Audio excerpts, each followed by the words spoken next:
2 কোটি জনগণ আছে, সমর্থক আছে, তাদের উদ্দেশ্যে বলবো আপনাদের জন্যই, এটা জাতির জন্য, আপনাদের জন্যই আপনারা কেন শেখ হাসিনার এই গণহত্যাকে আপনারা আপনারা মেনে নেন?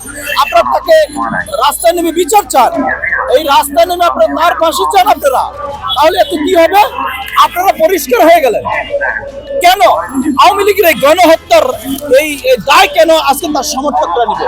আওয়ামী লীগের এই মানুষ হত্যার গুমের কেন দায় তার সমর্থকরা নিবে? আজকে এই লক্ষ লক্ষ কোটি কোটি তার সমর্থক আছে, আপনাদের উচিত আওয়ামী লীগের রাস্তায় নেমে তার ফাঁসি চাওয়া, তার বিচার চাওয়া। ভারতের উচিত হবে আজকে যদি রায় ফাঁসি হয়, ফাঁসির রায় হয়, ভারতের উচিত হবে আইনের প্রতি শ্রদ্ধাশীল থেকে এদেশের জনগণের প্রতি যদি বন্ধুত্ব চান শেখ হাসিনাকে আমাদের বাংলাদেশের কাছে ফেরত দেওয়া।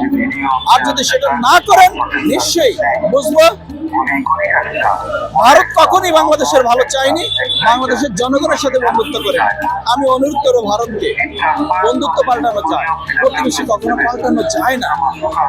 বাংলাদেশের আপনার সবচেয়ে বড় প্রতিবেশী, আসুন সম্পর্কটা হবে রাষ্ট্রের জনগণের সাথে, কোনো ব্যক্তির সাথে না, কোনো দলের সাথে না।